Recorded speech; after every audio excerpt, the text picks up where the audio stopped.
A so-called Christmas gift for the United States, a year-end deadline and a new path have all been mooted by the Kim Jong Un regime in the past 12 months.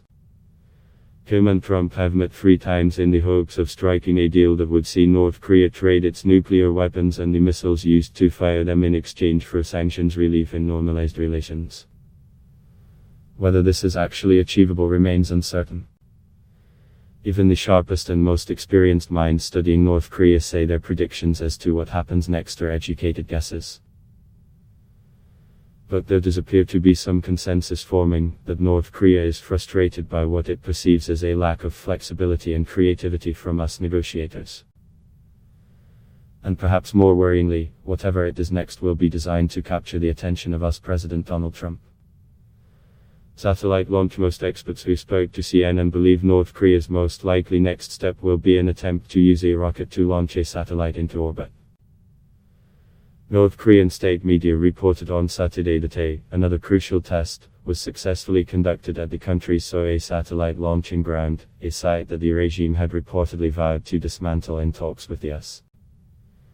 It follows a similar announcement from the week before that said a very important test took place at the same facility. Pyongyang claims its space program is for peaceful, scientific purposes. Kim often says he wants to build the prosperous and powerful socialist nation through a self-reliant economy based on science and technology. Since taking power after his father's death in 2011, the young leader has successfully placed 2 satellites into orbit. But those excuses have hardly mollified the international community.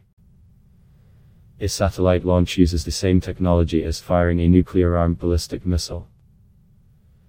Indeed, the Korean Central News Agency, KCNA, reported that the most recent test conducted at the satellite launching ground would bolster the country's reliable strategic nuclear deterrent. And while it is not yet clear what either of the recent tests entailed, each satellite North Korea puts into orbit could offer vital information to its advanced, but likely incomplete, ballistic missile program, experts say. They, North Korea, have yet to demonstrate the ability to bring a large payload back into the Earth's atmosphere, a critically important requirement for their military program, said Evans Revere, a former Korea expert at the State Department. Revere, who is currently a senior non-resident fellow at the Brookings Institution, said that the international community shouldn't be surprised if this satellite launch includes a demonstration of their ability to send a major payload into the North Pacific. The ominous message conveyed by it to the United States would be that the DDR does indeed have the ability to strike the US homeland with a nuclear weapon, he said, using an acronym for North Korea's official name, the Democratic People's Republic of Korea. North Korea did something similar in 2012, when Pyongyang and Washington struck a deal exchanging a moratorium on ballistic missile and nuclear testing and the shutdown of the Yongbyon nuclear facility in return for several hundred tons of food aid. But there was nothing mentioned about satellite launches. The so-called Leap Day deal collapsed after the North launched a satellite weeks later, because the 2 sides fundamentally disagreed over whether a satellite launch vehicle counted as a long-range missile. And the debate likely remains to this day. After the summit between President Trump and Kim in Hanoi in February ended abruptly and without a deal, Trump claimed Kim had given him a verbal guarantee he's not going to do testing of rockets or missiles or anything having to do with nuclear. Trump did not specify satellite launches, so they still occupy something of a gray area. Adam Mant, a senior fellow at the Federation of American Scientists, says this discrepancy shows all the more reason why Washington should have pushed for a clearly quantified nuclear and missile test freeze that would have provided for the foundation for negotiation. Mant says whatever Pyongyang chooses as its gift or new path, none of this should come as a surprise to the Trump administration. Over the course of this year, North Korea has consistently escalated its pressure on the US, trying to force them to capitulate on negotiations, he said.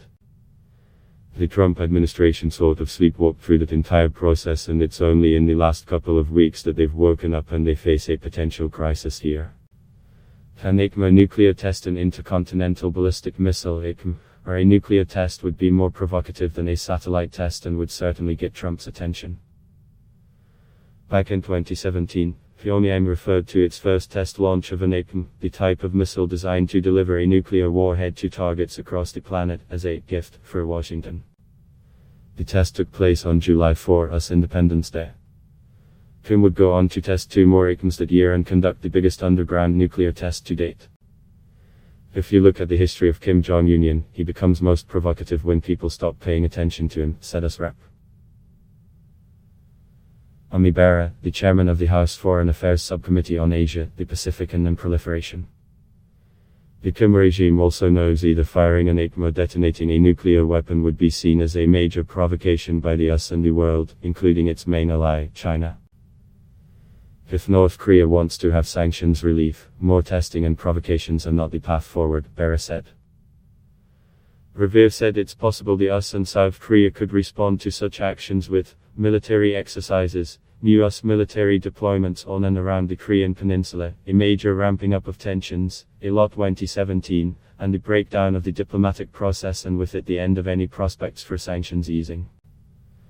North Korea hasn't detonated a nuclear weapon or test-fired an atom since 2017. Last year, Pyongyang blew up some of the tunnels at its nuclear test site, Punggye-ri. But experts were unsure if this was cosmetic and irreversible. Journalists, not experts, were the only ones invited to the detonation ceremony. Whatever the North Koreans have in mind, we should remember their capacity for exceeding our expectations of their capabilities and for doing whatever they deem necessary to enhance their nuclear deterrent, regardless of the diplomatic price to be paid, said Revere. Don't underestimate them.